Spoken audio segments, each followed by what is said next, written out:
NFL Week 13 Thursday Night Football. We're talking Seahawks, Cowboys. Both teams played on Thanksgiving, so it's not your typical Thursday night game where both teams are on a short week with less time to prepare. Both teams have normal rest. Last week on Thanksgiving, both teams had very different results. Cowboys blasted another below-average team, and Seattle got blown out by the Niners. The Niners were 7.5-point road favorites versus Seattle last week. Now we're seeing Dallas as 9 or 9.5-point home favorites, which is really the odds maker basically saying San Fran and Dallas are in the same weight class. I'm not sure I agree with that and think this Dallas line is a bit inflated, and Dallas is getting a lot of credit for beating up on bad teams. In sports betting, you always want to try to buy low and sell high on teams. Dallas right now is priced at their absolute ceiling, and Seattle is at their lowest price point. Dallas has benefited from having played the second easiest strength of schedule.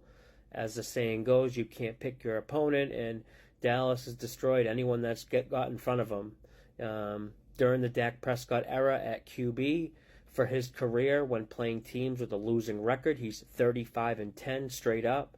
That's good enough for 78% win rate. And he's 30-13 against the spread, 70% versus teams with a losing record. But Seattle isn't a losing team, and I think there's a couple things being factored into why this point spread for Dallas is so big. First is really just how good Dallas is at home. They're going for, I believe, their 13th straight home win. They've won 7 games by at least 20 points this season. Dallas leads the NFL in point differential, and they also have the highest fourth quarter scoring margin, and that's with sitting starters in the fourth quarter in several blowout games. Next thing, Seattle QB Geno Smith, he's banged up, and this Seattle offense is struggling with only 3 offensive touchdowns in their last 4 games, and it doesn't get easier for them either versus this Dallas defense, and then after that they go and play San Fran again, and then the Eagles. Seattle was a fringe top 10 team until about week 7 when they entered a really tough part of their schedule against some really good defenses. And I've said this now several times in these previews regarding Geno Smith and how he struggles so much versus man coverage defenses. Dallas happens to play the most man coverage at the highest rate of any team in the league.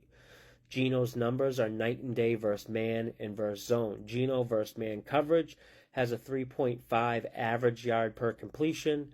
Versus zone, it's up to 8.5 yards. That 5-yard difference is the widest gap of any QB when comparing them versus man and zone coverage teams. So there's a lot to like about Dallas in this matchup. Dallas recently has been getting late week sharp money, which is significant because late week is when the limits are at their highest, and this sharp money has been getting validated. Or in other words, the money that's been backing Dallas has been winning. But I have to believe the current spread of 9.5 is the highest it will get. If it does move to 10, I'm almost positive we'll see instant Seattle money. Dallas has Philly on deck too. Could be a possible look-ahead spot there. And actually, looking at the Week 13 schedule, a lot of inflated point spreads here. I think because favorites did so well last week, going 12-3, or was it 12-4? I think last week. Odds makers aren't going to get beat up on favorites again in Week 13, so the right side in a lot of these games this week could involve betting ugly underdogs, and they're always tough to pull the trigger on. As of now, the only bet I have on this Thursday night game is the over.